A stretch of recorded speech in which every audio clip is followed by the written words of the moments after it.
श्री हरिवंश, हरे श्री कृष्णा अनुज हरिवंश भैया। जी। हरे हरे कृष्णा कृष्णा। हरे कृष्णा। ये हरे लगे रहते हैं, पता है, ये लगे रहते हैं हमेशा।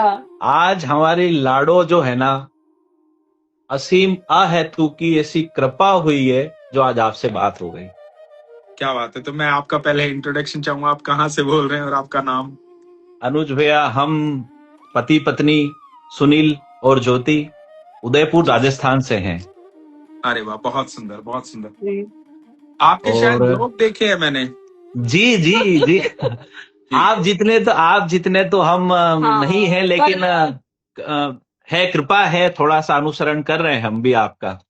क्या बात है, बहुत सुंदर बहुत सुंदर। जी। तो आज शब्दों का जो है ना, वो पिटारा बिल्कुल बंद हो गया। ये मतलब कभी भी सोशल मीडिया पे एक्टिव नहीं रहते हैं, पर जिस दिन से इन्होंने आपका पॉडकास्ट देखा था, एक आपके इतने मतलब यूं हो गए आपकी बातों के, क्योंकि वो श्री जी की जो वाणी रहती है ना आपके जिभा पे, तो बस उन्हीं की बातें जो चलती है, तो ये मतलब इतने ज्यादा कि मेरे को बात करनी है। क्योंकि जो श्री जी का आपसे जो संबंध है, ऐसा ही कुछ संबंध मैंने भी लाडो के साथ बना रखा है। वो संबंध थोड़ा सा, उसको हमने अभी तक उजागर नहीं किया, लेकिन संबंध है। और उसी संबंध के नाते आप हमारे कुछ लगते हैं। तो हमें ये तो पता था कि तार वहां से जुड़े हैं। तार वहां से है। हाँ, तो वार्तालाप तो कभी न कभी होना ही था। ये उनकी हाँ। कृपा। हमें इतना जल्दी का तो हमें नहीं था, क्योंकि इतनी वेटिंग लिस्ट होती है, इतने सभी लोग आपसे बात करना चाहते हैं। और जब बातें श्री जी की हो, श्यामा श्याम की हो, प्रिया प्रीतम की हो, लाडले लाल की हो, तो उसमें तो सब मुख बधिर होकर के इंतजार ही करते हैं। पर हमने नहीं, सोचा कि मैं भी जी सच बता रहा हूँ, मैं भी रविवार का इंतजार करता हूँ आप सबसे वार्तालाप करने के लिए, और मैं समय का इंतजार करता हूँ सुनील जी कि इस समय मुझे मिले। मैं कोशिश मेरी हमेशा ये होती है, हर बार मैं इस सोच के करता हूँ कि इस रविवार को नहीं, मैं सप्ताह में एक दिन, क्योंकि क्या होता है कि ये जो टाइमिंग है ना, ये इंडिया के लिए तो करेक्ट है लेकिन विदेशों के लिए करेक्ट नहीं है। जी जी जी, बिल्कुल और मुझे सही। आउट ऑफ इंडिया से बहुत सारे मैसेज आते हैं जिन लोगों को मुझसे बात करनी है। मैं चाहता हूं कि मैं उनके लिए भी एक टाइम पे पर्टिकुलर लाइव हूं जहां उनसे वार्तालाप कर पाऊं, लेकिन बिल्कुल। समय, क्योंकि समय की कमी होती है। पर जितना इंतजार आप करते हैं उतना इंतजार, उसका कारण मैं बताता हूं क्या है। देखो, जब हम ईश्वर की वार्तालाप कर रहे होते हैं ना, ईश्वर के विचार सुन रहे होते हैं, तो ये विचार सिर्फ यहाँ तक सीमित नहीं है, हजारों लोग सुन रहे हैं, जी। बिल्कुल। लाखों लोग सुनते हैं, बाद में ये यूट्यूब पे जाता है, लाखों लोग सुनते हैं। बिल्कुल। जी। तो लाखों लोगों के घरों में भगवान की चर्चा चल रही है ना? और वो तो जब वाइब्रेशन सभी भगवान की, जगह होता है। तो हर जगह भगवान की ऊर्जा होती है, और भगवान और इस ऊर्जा से पता नहीं किसके जीवन में किसके प्रश्न का क्या उत्तर मिल जाता है, उसका जीवन कहाँ से हल हो जाता है, वो हमें नहीं पता, लेकिन भगवान अपनी लीला कर रहे होते हैं। जी, बिल्कुल सही कह रहे हैं। और इस आपकी इस बात से मुझे एक लाइन याद आ रही है, और वो जी। आपके माध्यम से जो बिल्कुल सटीक बैठती है कि लाली मेरे लाल की जित देखूं उतलाल, और लाली देखन में गई तो मैं भी हो गई लाल। तो क्या बात है। आज आज जो ठाकुर जी के प्रेम की जो लालिमा है ना, आप इंडिया में नहीं, आप बिल्कुल सही कह रहे हैं कि ऑल ओवर वर्ल्ड में सारी चीजें लालिमा छाई हुई है हमारे प्रिया प्रीतम की। बिल्कुल, पूरी धरती उन्हीं की है, अनंत ब्रह्मांड उन्हीं का है। बिल्कुल। और जो जो सुनता है ना उनकी चर्चा, मतलब वो अपने खुद से रिलेट कर पाता है। हाँ, नहीं, मुझ में भी ये मेरे साथ भी ये हुआ था, मेरे साथ भी ये हुआ था, मेरे साथ भी ये हुआ था। तो सबके मन में वो जो आस बांधते हैं ना आप ठाकुर जी के प्रति, कि नहीं, श्री जी कृपा करेगी, ठाकुर जी कृपा करेगी, वो बहुत बहुत अच्छा लगता है। मैं आपको सुनती हूँ जब आपके ठाकुर जी के वो चरित्र आते थे कि किसके साथ क्या कृपा हुई है, शुरुआत में जी। 2021 से ही मैं आपको सुन रही हूँ, और मुझे बड़े अच्छे लगते थे। मैं टीवी में चलते रहते थे आपके यूट्यूब पे, और मैं अपना काम करती रहती थी पूरा दिन घर में। ये तो मुझे कहते थे कि आप अनुज भैया बहुत बिजी है, आप क्या मैंने कि क्या आपका नंबर आएगा भी नहीं आएगा। पर हर समय वेट कर रहे हो, ये बोले नहीं, मेरी श्री जी मतलब बात करवाएगी। मैं अगर किसी से बात करना चाहता हूँ ना, इतना डेस्परेट हूँ, उनकी बात करना चाहता हूँ कि मैं उनकी चर्चा करूँ, तो वो मतलब जरूर जोड़ेंगे कि मुझे। वो एक मिनट भी हमारा कर्म का, अगर एक मिनट भी अगर हमने कहीं उनको मद्देनजर रखते हुए, उनको आधार बना करके हमने कहीं व्यतीत किया है, तो हमें पता है कि वो इतना वो बहुत रिटर्न देते हैं ना, बहुत उसकी प्रेम करती असीम है कृपा है, गार्गी असीम ईशु, कृपा है। इतना प्रेम करती है कि आज देखो ये एक तो आपके सामने ही है कि इतना जल्दी हमारा नंबर आ गया। सर उसके प्रेम की तो मैं बताऊं, वो असीमित है। जैसे ये अनंत ब्रह्मांड असीमित है ना, उतना ही मेरे प्रभु का प्रेम असीमित है, मेरे ठाकुर का प्रेम असीमित है, उतना ही लाडो रानी का प्रेम असीमित है। मैं सच बताऊं, कई बार मैं ये हृदय से कह रहा हूं आपको कि मैं कई बार ये कह देता हूं कि बड़ी सिंपल बात है, एक साधारण लाइन है, लेकिन ये सत्य है कि मैं यहाँ बैठ के बोलता हूँ, वो बैकुंठ में बैठ के सुनती है बिल्कुल सही है। ना। मतलब यहाँ से चंद्रमा की दूरी हमें पता है, सूर्य की दूरी हमें पता है, मंगल की दूरी हमें पता है, हमें बैकुंठ की दूरी नहीं पता है किसी को, लेकिन सबसे करीब बैकुंठ है, सबसे बिल्कुल सही। सबसे करीब बैकुंठ है ना। और सोचो कि वो कौन है जिसके बारे में हम इतने हक से बात करते हैं, जिसके बारे में हम लोगों से वार्तालाप करते हैं और जिसके बारे में हम चर्चा करते हैं। हमारी जीवा की इतनी क्षमता नहीं है कि हम उसके बारे में उसका बखान कर सके, उसके बारे में बोल सके। वो कौन है जो अनंत ब्रह्मांड को अपने मुख में लेके चलता है? वो है कृष्ण। हम तो साधारण से जीव हैं और हक से पता क्या कह देते हैं, अरे कृष्ण मेरा यार है, बिल्कुल सही कह रहे हैं आप। है ना, कृष्ण मेरा दोस्त है, राधा मेरी बहन है। ये तो हम हक से कह देते हैं, पर वो है कौन? वो अनंत ब्रह्मांड जिनके चरणों में पड़ा हुआ है, वो है वो, है ना। और हम हक से कह देते हैं और वो इतना प्रेम करते हैं, उस हक को निभा देते हैं, निभा देते हैं, उस बात को साबित कर देते हैं, है ना। वो बता कभी देते हैं बात नहीं बिगड़ने तू देते। जो हाँ कह रहा है ना, वो कहीं भी झूठ नहीं है, तू जो कह रहा है वो सच है। और सर मैं बताऊं, किसी यदि मुझे भी आप तक संदेश पहुंचाना हो तो पहले मुझे फोन उठाना पड़ेगा, फिर फोन उठा के नंबर मिलाना पड़ेगा, फिर आपको हिचक करके अपनी बात थोड़ा सोच समझ के करनी पड़ेगी, डिजाइन करना पड़ेगा कि कैसे कहूं कि ये मेरी मदद कर दे या इसकी समझ में आ जाए। वो सब मुझे करना, इतना प्रयास करना पड़ेगा आप तक अपनी बात पहुंचाने के लिए, ठीक है। एक बच्चा भी अपने पिता से कहता है ना कि मुझे नई पेंसिल ला दो, नया बस्ता ला दो, नया बैग ला दो, है ना। उसको भी पहले माइंड प्लान करना पड़ता है कि मैं जाकर के अपने पिता से, सांसारिक पिता से, है ना, कि मैं पापा को कैसे समझाऊं कि मेरा पुराना बैग फट गया है ना। उसको भी इतना प्लान करना पड़ता है एक बच्चे को अपने पिता तक जाने में। लेकिन एक ईश्वर है जिस तक जाने के लिए कोई प्लान ही नहीं करना पड़ता, पल भर में, क्षण भर में, ना कोई नंबर डायल करना, ना कोई प्लानिंग करनी, ना कोई सोचना कि मैं ऐसे बोलूंगा, मैं वैसे बोलूंगा। जैसे ही मन में आया ना, मन में बस प्रकट हुआ और वहां प्रकट हुआ। मन का प्रकट होना ही भगवान के सामने प्रकट हो जाना है। भगवान तुरंत समझ जाते हैं पल भर में, किसी भी फिल्ट्रेशन की जरूरत ही नहीं है, किसी भी चीज की जरूरत नहीं है। वो ईश्वर है सर। और यदि हम उसको नहीं समझ पा रहे, उसके साथ नहीं रह पा रहे, तो ये उसकी वो नहीं है सर। वो तो मैं बताऊं, कोई व्यक्ति मंदिर ना जाए ना जीवन भर, उसकी कृपा तब भी नहीं रुकेगी। बिल्कुल सही है ना। कोई जिंदगी भर उसका नाम ना लेना, तब भी उसकी कृपा नहीं रुकेगी। कोई जिंदगी भर ये बोले ना कि वो है ही नहीं, तो भी उसकी कृपा नहीं रुकेगी। उसकी कृपा हर जीव पर निरंतर रहेगी। लेकिन जब कोई ये जान लेता है ना कि मेरे ईश्वर मेरे साथ है, और कोई जान लेता है कि मेरे प्रभु हैं, कोई जान लेता है कि मेरी एक पुकार सुनते हैं, तो सर उस जानने के बाद का जो आनंद है ना, वो परमानंद है सर। वैसा आनंद कभी अनुभव नहीं कर सकते आप, कभी भी अनुभव नहीं कर सकते। उसकी कृपा कभी नहीं रुकेगी, लेकिन वो आनंद जो है ना, वो तभी प्राप्त हो सकता है जब आप जान लेते हैं, तब विश्वास के नेत्र आ जाते हैं।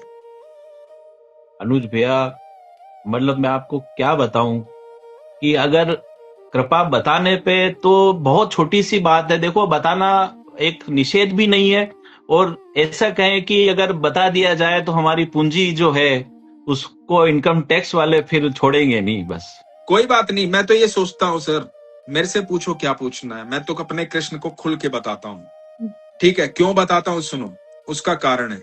आज यदि मैं कृष्ण को जानता हूं, आज मैं मेरे पिता को जानता हूं, मेरे पास वो चश्मा आया है जिसमें विश्वास के लेंस हैं, वो इसलिए आया है क्योंकि पहले मुझे मेरे मित्र ने बताया कि भगवान है कौन।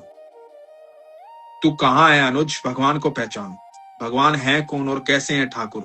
जब मुझे ये इर्द गिर्द से चारों तरफ से मैसेज आने स्टार्ट हो गए ना कि कृष्ण वो है, कृष्ण वो है, मैं तो सच बता रहा हूं, मैं अपनी बता रहा हूं। मैं मंदिर सिर्फ इसलिए जाता था कि मुझे वहां के समोसे बहुत अच्छे लगते थे इस्कॉन के, तो मैं तो समोसे खाने जाता था वहां पे। मैं तो कभी हाथ जोड़ करके प्रणाम भी नहीं करता था भगवान को, कभी नहीं। मैं लाइन में कभी लग करके दर्शन नहीं किए। और मैं तो इतना सच बताऊं, मैं तो ऐसा हूं, जब प्रेम भी हो गया ना मुझे कृष्ण से, जब मैं जान भी गया कृष्ण को, उसके बाद भी जब एक बार मेरी शूटिंग थी और शूटिंग खत्म करके मैं जन्माष्टमी पर इस्कॉन गया, खत्म करके मैं बहुत दूर था, शूटिंग पर इस्कॉन बहुत दूर था, लेकिन शूटिंग खत्म करते ही मैं भाग करके इस्कॉन गया जब मुझे प्रेम हो गया, तो वहां बहुत भयंकर भीड़ थी। और अगले दिन फिर मेरी शूटिंग थी सुबह, और भयंकर भीड़ में मुझे करीबन करीबन 3 घंटे लग गए, 3-4 घंटे।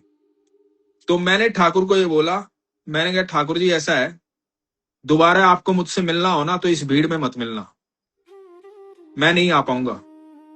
मैं सच बता रहा हूं अपना भाव, और आप यकीन मानना सर, मैं मजाक नहीं कर रहा, बड़ी छोटी सी बात है ये, लेकिन मेरे लिए बहुत बड़ी बात है। वो दिन है और आज का दिन है, कभी भीड़ में ठाकुर से नहीं मिला हूं, कभी नहीं मिला हूं। एक्चुअल में और ना ये मैंने अधिक कभी कहा किसी को, ना मैं कभी किसी को अप्लाई करता, ना किसी को फोन करता, ना किसी को बताता कि मैं कहाँ आ रहा हूँ और कहाँ नहीं आ रहा हूँ, ना कभी ये किसी को बोलता कि भाई मैं एक सेलिब्रिटी हूं तो मेरी व्यवस्था करो। नहीं, मैं कुछ सेलिब्रिटी नहीं हूं, क्योंकि मैं कुछ क्यों नहीं हूं, क्योंकि मैं एक दीपक हूं और वो एक सूर्य, सैकड़ों सूर्य के समान है ना। तो मैं सैकड़ों सूर्य के प्रकाश को ये जानता हूं कि उससे मैं प्रज्वलित हूं, जिससे मैं बिल्कुल सही प्रज्वलित हूं, तो मेरा तो अस्तित्व उसकी वजह से मेरा अस्तित्व है। मैं तो उसका छोटा सा, मतलब उसके छोटे से प्रकाश की कृपा मुझ पर पड़ रही है, इसलिए लोग मुझे देख पा रहे हैं, है ना। ये तो मेरे प्रभु की कृपा मुझ पर पड़ रही है, तो मैं कुछ नहीं हूं। तो इसलिए मैं कभी व्यवस्थाओं के लिए बात भी नहीं करता किसी से। मैं अभी पंढरपुर गया, हमारी बात हो रही थी, पता लगा कि वहां पर जो है वारी होती है। पंढरपुर जब जाते हैं ना तो हर वारी होती है, तो वारी में लाखों लोग आते हैं, 24 लाख लोग भगवान को मिलने आए थे। तो 24 लाख लोग भगवान को मिलने आए, और भगवान वहां, यदि विट्ठल भगवान का रूप देखेंगे तो कमर पर हाथ रखकर भगवान खड़े रहते हैं वहां, और वो भक्तों का इंतजार कर रहे होते हैं कि मेरे भक्त आ रहे हैं मुझसे मिलने। तो मुझे पता लगा कि वहां 24 घंटे के लिए मंदिर खुला हुआ है, 24/7 मंदिर खुला हुआ है। सिर्फ आधे घंटे के लिए भगवान को भोग लगता है, और एक बार रात्रि में 12 बजे के आसपास भगवान को नींबू पानी का भोग लगता है। ठीक है, तो हम क्या 5 घंटे, 4 घंटे, 10 घंटे लाइन में खड़े नहीं हो सकते जब मेरा प्रभु खड़ा है, मेरा ईश्वर खड़ा है? तो क्या हम इंतजार नहीं कर सकते बाहर लाइनों में खड़े होकर के? मेरा ठाकुर मेरे लिए इंतजार कर रहा है। हम बाके बिहारी जाते हैं, बाके बिहारी सुबह किस टाइम भगवान की दिनचर्या को फॉलो नहीं कर सकता कोई जीवन में? भगवान वो आपके लिए वैसे खड़े रहते हैं सारा दिन। और ये तो वो बात हुई जो वो प्रकट अवस्था में आपके सामने विग्रह के रूप में मंदिर में आपको दर्शन दे रहे हैं। अप्रकट अवस्था में वो आपके लिए क्या क्या कर रहे हैं उसकी तो कल्पना भी नहीं कर सकते। कल्पना भी नहीं, बिल्कुल सही है। तो वो ईश्वर है सर। अब उस ईश्वर के प्रेम में क्यों ना पागल हो सर हम। ईश्वर के अनुज में हम तो यही सोचते हैं हमारे जीवन में कि ठाकुर जी तो एक उच्चतम हमारी एक अंतिम है, लेकिन हम तो ये सोचते हैं कि दासों के भी दास और उन दासों के दास की चरण रज की भी सेवा बने, तो जीवन में वो भी बहुत है। हाँ। क्योंकि ठाकुर जी शायद, क्योंकि हमने तो गुरुदेव भगवान की कृपा प्रसाद से, आशीर्वाद से यही जाना है कि शायद उनको रिझाना बड़ा आसान है, वो तो रीझ ही जाएंगे, लेकिन अगर दासों के दास रीझ जाएंगे तो शायद उसमें उनको और ज्यादा आनंद आएगा। हाँ। क्या बात है। तो वो तो, अब मैं आपको छोटा सा अनुभव बता रहा हूं, मेरे जीवन का इतना बड़ा नहीं है, पर ये मुझे पता है कि आज से 5 साल 6 साल पहले जीवन में बड़ी समस्याएं थी, बहुत समस्याएं, और आज भी लाडो ने ऐसी कृपा करी है कि शायद आज का दिन मेरे लिए बड़ा स्ट्रेसफुल था, लिटरली बहुत स्ट्रेसफुल था। और मैं ये कह रहे थे कि आप शांत क्यों? मैंने कहा कुछ नहीं है, सब ओके, कोई दिक्कत नहीं है। तो आज उन्होंने मुझे वापस पूरे दिन भर में जो निराशा थी, एक वापस से उन्होंने आज फील करा दिया, क्योंकि इस जीवन में शायद सबसे ज्यादा कठिनाई, संघर्ष या पीड़ा तभी आएगी जब वो उनके आने का संकेत है। तो आज मुझे कहीं ना कहीं मन में एहसास तो था कि आज संडे है और अनुज भैया का लाइव आएगा, और क्या पता आज जो पीड़ा में दिन निकल रहा है तो शायद उस पर मलहम मेरी लाडो लगा दे कहीं ना कहीं। चलो मैं आपको एक बात बता देता हूँ, मैं आपकी बात को बड़ा करता हूँ क्योंकि मेरा विचार भगवान को लेकर के थोड़ा सा डिफरेंट है, लेकिन आपने जो बात बोली मैं इसी को मानते हुए, इसी पर विश्वास करते हुए इस बात को बोलता हूँ कि जब भगवान आते हैं तो पीड़ा, संकट ये सब आते हैं। ये पता क्यों आते हैं? या आपको बाय बाय बोलने के लिए आते हैं कि भैया आप जा रहे हैं, अब कभी नहीं आएंगे?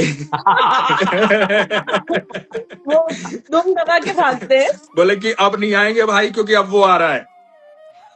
तो ये आपके माध्यम से, और पता है ये, उसके अलावा भी जीवन में इससे भी बड़े बहुत ही ज्यादा कष्ट थे। आज श्री जी की कृपा, ठाकुर जी की कृपा, वृंदावन धाम, आज सत्संग, मतलब ये चीजें हमारी सोच से बहुत परे थी।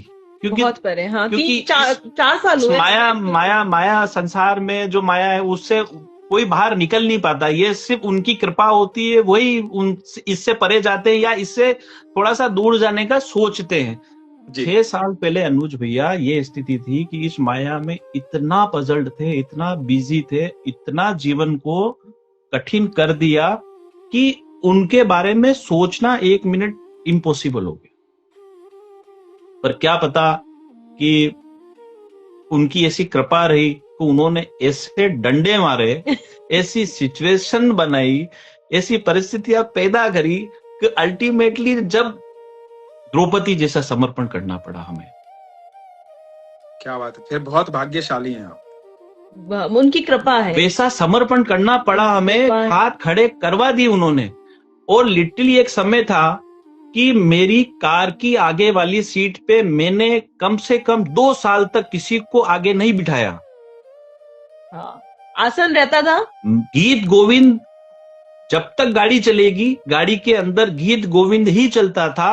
और मैं ड्राइवर गाड़ी चलाता था और मेरे ठाकुर आसन बिछा करके मैं मेरे ठाकुर को पूरे दिन भर जितनी पीड़ा में रहता था उस पीड़ा में वो गीत गोविंद सुनाता और ठाकुर को मेरे बगल में बिठा करके मैं पूरा शहर भ्रमण कराता। मैंने कहा कोई दिक्कत नहीं, आज नहीं कल आएंगे, कल नहीं परसों आएंगे। आना तो उनको है अब, क्योंकि स्थिति अपने दिमाग से, अपने बल से ये स्थिति समस्याओं का समाधान नहीं होगा। हाँ, जिस दिन समर्पण किया ना पूर्ण, मेरा तो खैर शुरू से ही रहता है समर्पण ही है, क्योंकि 6 साल की थी तब से भाई बना रखा है इनको। तो सिंगल ही हूं मैं, भाई बहन कोई नहीं मेरे, तो मैंने इनको भाई बना रखा है। और ये उन्हीं की कृपा है कि उन्होंने अब खुद के लिए ऐसा जवाई ढूंढा है जो क्या बात है, बहुत सुंदर, बहुत सुंदर, बहुत सुंदर। हाँ, बहुत सुंदर, बहुत सुंदर भाव है आपका। और ये यकीन मानिए आप बहुत भाग्यशाली हैं। क्यों भाग्यशाली वो बताता हूं मैं। जीवन में दुख पता क्या करता है? दुख लीला करता है। जैसे भगवान लीला करते हैं ना, दुख भी लीला करता है। दुख क्या करता है? मनुष्य के मन से भगवान को निकालने का प्रयास करता है। तो आमतौर पे क्या होता है, जब व्यक्ति दुखी होता है ना, तो भगवान से शिकायतें करेगा, मंदिर जाना बंद कर देगा, पूजा पाठ करना बंद कर देगा। वो कहेगा कि तू है ही नहीं भगवान, मुझे तेरे पे भरोसा ही नहीं है, मैं आज के बाद मंदिर नहीं आऊंगा। तो और ये काम कर रहा होता है दुख। क्योंकि दुख क्यों कर रहा होता है? दुख चाहता है कि ये भगवान को भूल जाए, भगवान से दूर हट जाए, क्योंकि ये भगवान से जैसे ही दूर हटेगा मैं कब्जा कर लूंगा इसके ऊपर, है ना। उस क्षण में, यदि ऐसे क्षणों में भी कोई भगवान पर भरोसा करके और विश्वास के साथ डटा रहता है ना, फिर दुख की जीवन भर क्षमता नहीं होती उसके सामने खड़ा होने की। तो आपने वही किया। दुख तो आया, दुख ने अपनी लीला भी की, लेकिन आपने भगवान का साथ नहीं छोड़ा। तो जब भगवान का साथ नहीं छोड़ा तो फिर दुख की क्षमता ही कहां रहनी थी? दुख तो कमजोर होकर चले जाना था। लिटरली आप सही कह रहे हैं। लिटरली वो दिन है और आज का दिन है, हम सिर्फ लाइफ को रिवाइंड करके सिर्फ सोचते हैं जब भी समय मिलता है तो एटलीस्ट ठाकुर जी, श्री जी, इनके अलावा तो खाली जो सांसारिक जिम्मेदारी एक बेटा है 10 साल का वो है, उसके अलावा परिवार है, उनकी सेवाएं में, उनकी सेवा के अलावा सिर्फ ठाकुर सेवा, हमारे श्री जी की लाडू की सेवा।